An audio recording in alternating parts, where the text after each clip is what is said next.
Bom dia a todas, bom dia a todos.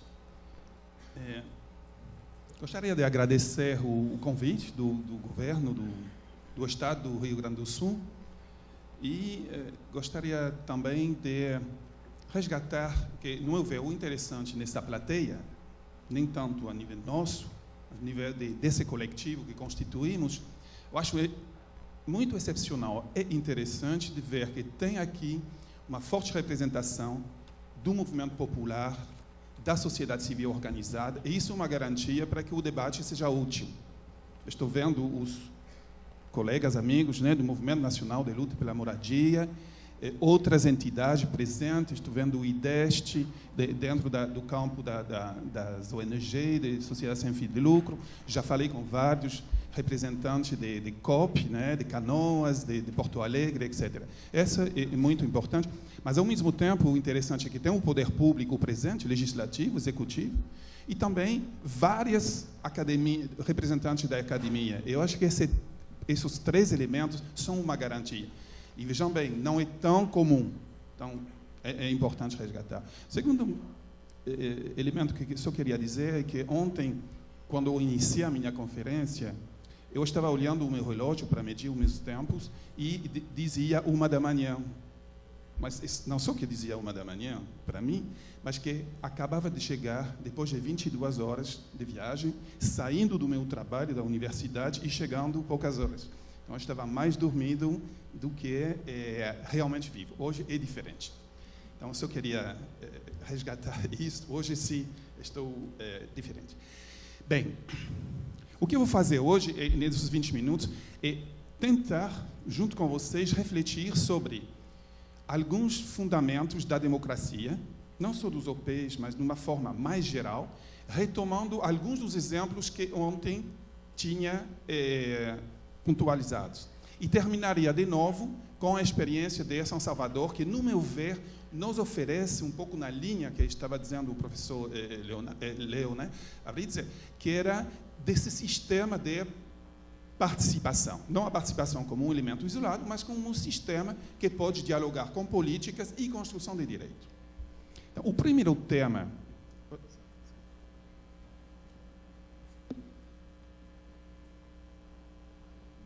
Então, vai na 25... Então, vai... Não, continua. Tá.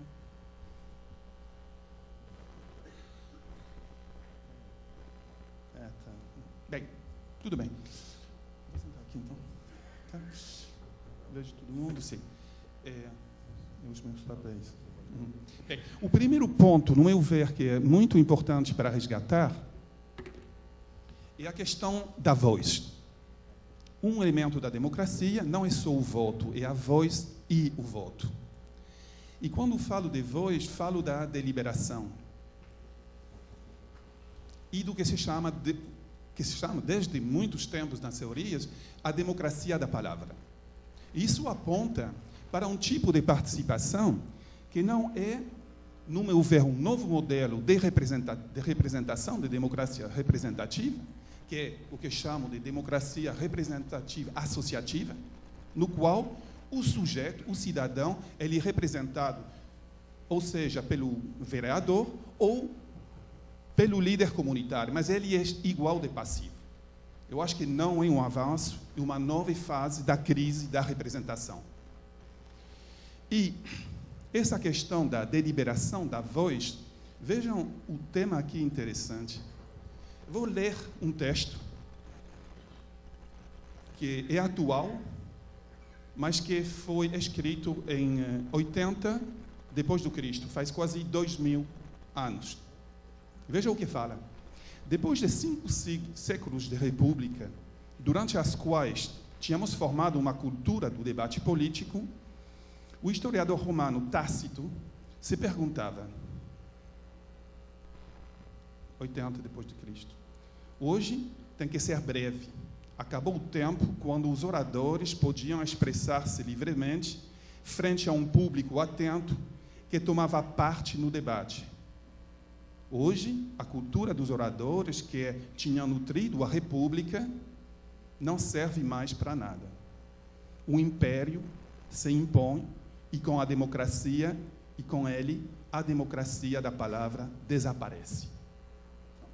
É um texto interessante porque aí estávamos quando o César inventava um império. Se foi 2000 anos depois, considero que o que está acabando com a democracia da palavra é o império. O império como modelo neoliberal que acaba com os nossos tempos. Quando ontem colocava o tema na Índia, que tinham com o People's Campaign, com a campanha de planejamento, transferido o poder de discussão nas 1000 unidades, 1000 pequenas cidades, num esforço nunca atingido, porque nessas 1000 tinha 12 comissões, 120 mil delegados num estado, 120 mil, e 1 milhão de pessoas participando. E isto corresponde a um princípio totalmente diferente do império, que é um princípio gandhiano do Swaraj, que é a autonomia, a capacidade de se empoderar através da toma da palavra. E se não vou descendo muito nos territórios, as pessoas não podem falar, não podem tomar. Essa deliberação, essa voz é extremamente importante para qualificar, no meu ver, a democracia. Por quê? Porque ela me obriga a ouvir uma voz dissonante, a trabalhar a partir do dissenso e não do consenso neoliberal. O consenso neoliberal, ele nos elimina aquele que não é do consenso. Eu acho de uma democracia do dissenso. E não temos que ter medo do dissenso, não temos que ter medo da voz diferente. Acho que essa deliberação, ela permite trabalhar a diversidade e construir uma democracia a partir das nossas diversidades, nas suas múltiplas dimensões, ou seja, religiosas, de opção sexual, enfim, de idades, de sexo, enfim, tem muitas variedades. Mas se queremos verdadeiramente qualificar um sistema de participação, eu acho que tem que trabalhar a partir da diversidade. E foi tanto assim que selecionei 2 imagens aqui. Vejam, uma é no Peru, com os orçamentos participativos da juventude, e um dos elementos interessantes, fiz algumas enquetes, o elemento interessante é que a participação das mulheres, das jovens, das adolescentes, antes da consolidação dos padrões políticos de representação política, faz que elas são muito mais hábeis. E foi a mesma coisa aqui em Barra Mansa, no estado do Rio, que o que era claro é que as jovens mulheres eram muito mais ativas na toma da palavra, e o que vimos depois de 10 anos, acompanhei essas, hoje são moças, outras casaram, já faz 10 anos disso, o que foi interessante é que são sujeitos políticos totalmente diferenciados, que não cabem nos moldes da representação política e da democracia representativa. Isso aponta para um modelo de participação que seria da democracia direta, quer dizer que não tenhamos medo de ir muito baixo. E a lição que ontem apontava com o tema de Rosário. Rosário fez um esforço para dizer, nas assembleias das 6 regiões, das 5 regiões do Estado, fizeram muito rapidamente, para que o indígena, a mulher, possa falar, reuniões temáticas de 30 pessoas. Isso dialoga com o que foi feito no Querará. De baixar nível de quantidade de pessoas, de técnicas de participação, Giovanni nos lembrava, de técnicas de participação. Sim, tem algumas que têm que ser feitas, se queremos construir uma democracia a partir da diferença, e se lembrando do que nos dizia Tácito, do fim da democracia da palavra pelo império. Eu acho que aqueles que são anti-globalização, anti-imperialistas, têm que ter isto claramente na mente. O segundo, já que nós tínhamos convidado para os fundamentos, queria fazer uma pequena diferença a partir de um texto também, de um clássico de Tocqueville, do indivíduo e do cidadão. Veja o que ele fala. Recordemos. Quem é o inimigo número 1 do cidadão? Quem é o inimigo número 1? É o indivíduo. Ele é o inimigo número 1 do cidadão. O cidadão é uma pessoa inclinada a procurar seu próprio bem-estar através, é importante, do bem-estar da sua cidade, do coletivo. E o indivíduo tende à passividade, ao escepticismo, à desconfiança para o bem comum, para a causa comum, a sociedade boa e a sociedade justa. Bem, se fazem uma leitura do Tocqueville, da Revolução Francesa, da Comuna de Paris, meu país de origem, essa noção do bem comum, Comitê de Salut Public, foi o elemento agregador da sociedade, a defesa do bem público, da noção do público, em contra do indivíduo. Então, aqui temos verdadeiramente duas linhas políticas fundamentais.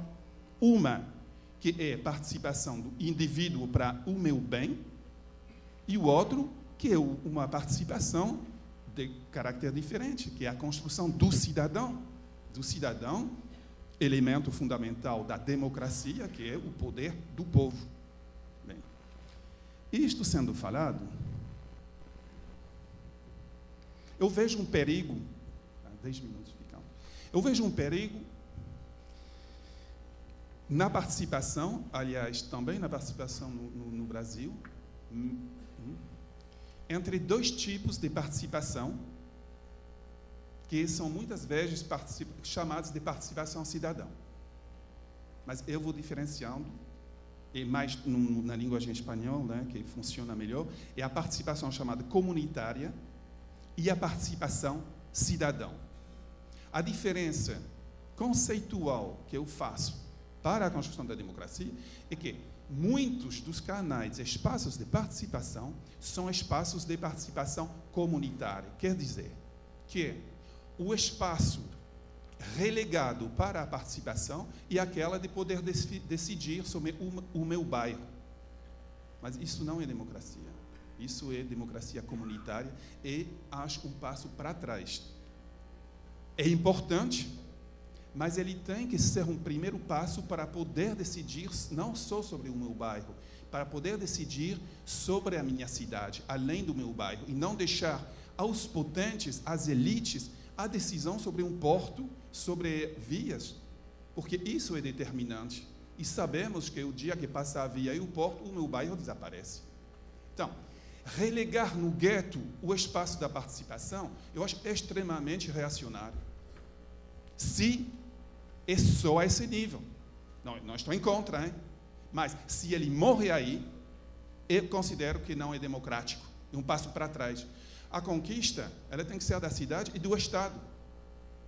E, novamente, quando eu estava falando de Rio Grande do Sul, dos planejamentos estratégicos, dos conselhos que estão na cidade, é precisamente de dar um salto para que um sujeito possa chegar a ser cidadão. Trabalhar o bairro, mas ir além do bairro. E isso não temos receitas. Isto tem que ser um trabalho para ser feito. E, por isso, acho que um sistema de participação, ele tem que considerar, sim, a participação comunitária, para viver melhor no meu bairro, ter asfalto, ter o ônibus que passa, enfim, energia, pelo amor de Deus, né? Isso é importante, mas não pode ficar assim. Senão estamos no comunitarismo que, no meu ver, é antidemocrático. Então, aqui tem uma linha muito clara.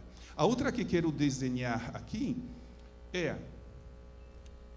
que eu acho que é a amalgama que eu estou ouvindo, às vezes, entre democracia representativa e participativa, dizendo que isto pode ser junto, que pode ser uma articulação, eu acho mais complexo. Por quê? Democracia representativa, ela se faz através dos meus representantes dentro da crise. Democracia participativa, eu entendo o poder a quem participa. É diferente. Quem não participa não tem poder. É uma hipótese importante para discutir. E ela é oposta da outra. Hein? É diferente. Conceito politicamente diferente. Esse é um fundamento que gostaria que possamos refletir.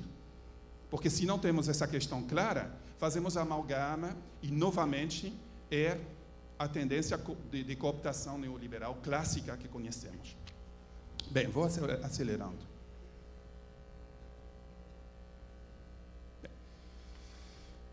A questão da participação, outro fundamento para mim, se queremos ser sérios sobre a participação, é a devolução de mais poder para o povo.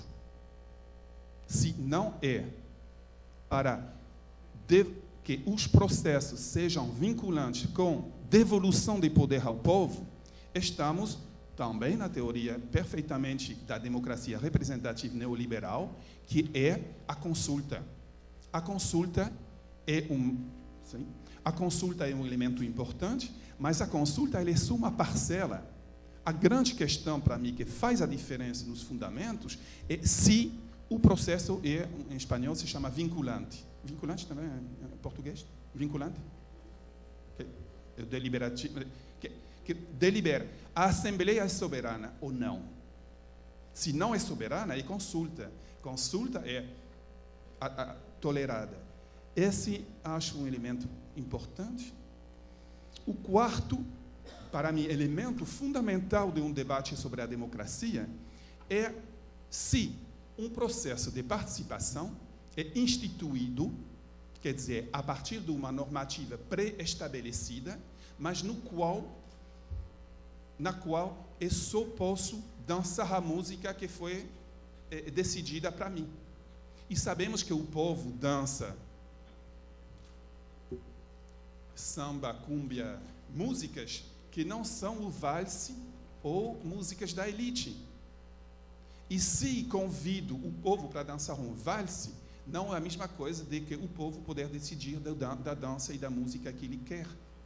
Portanto, eu vejo aqui um debate profundo, se os processos de participação são instituídos ou se o povo que participa tem uma capacidade instituinte.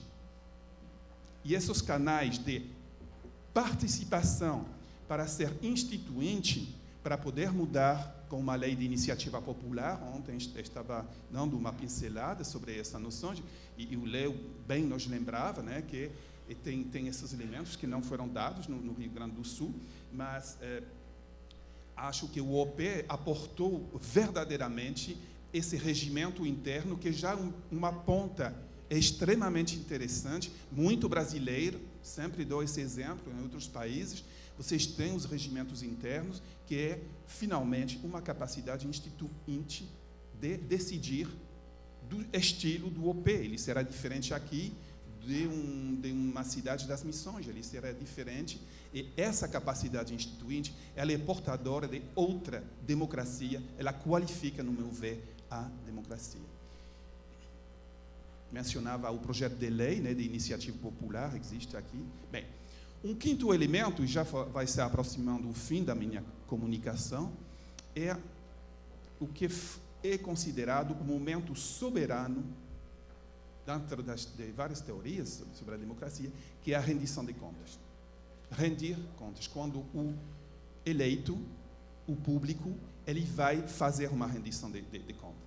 E esse também, a partir de um trabalho sobre o Estado, queria mencionar o grande trabalho que está sendo feito, por exemplo, em Iztapalapa, que está trabalhando numa linha muito mais profunda de rendição de contas do que aquelas que estão feitas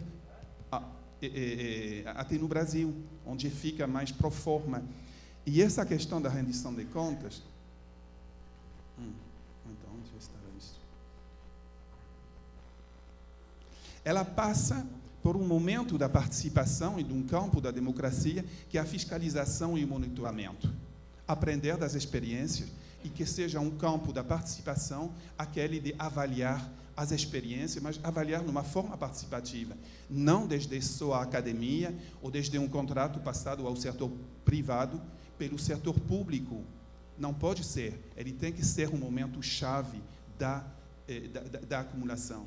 Repensar um OP regional sem ter uma avaliação por parte da sociedade civil sobre o passado, sobre os OPs que existem, acho que seria limitado. E vou mencionando Vou mencionando, já que o tempo esgotou, uma experiência que, no meu ver, pode ser inspiradora, que é o Bogotá Como Vamos, o Bogotômetro, que faz enquete de opinião, faz medições objetivas, número de homicídios. Baixou objetivamente por 100 mil habitantes.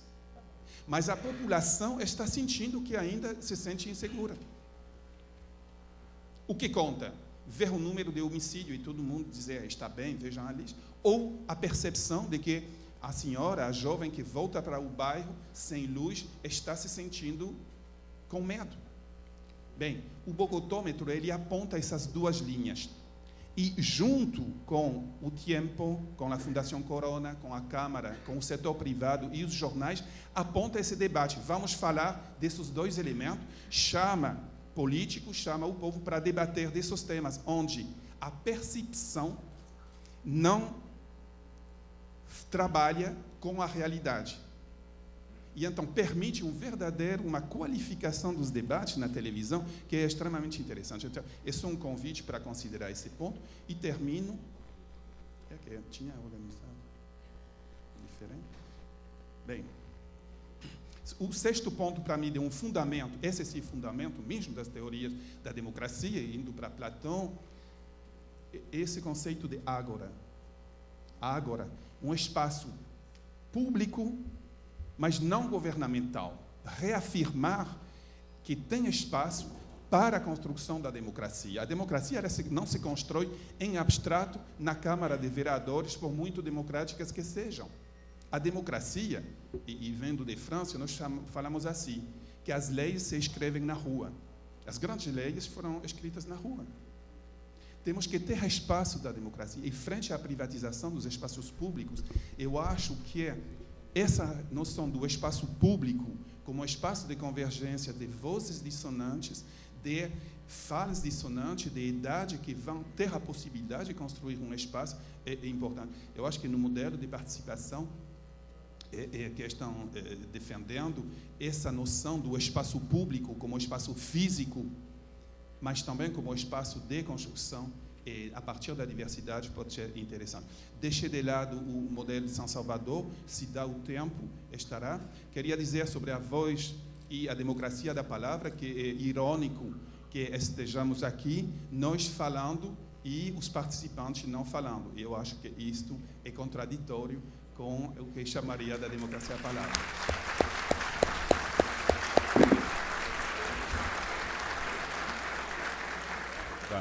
Eu quero agradecer, então, aos três panelistas, agradecer a oportunidade de estar aqui e desejar a todos um bom seminário e que ele, de fato, produza bons debates aqui ou em outros espaços e que nós construamos o nosso grande projeto de participação popular e a democracia no nosso Estado.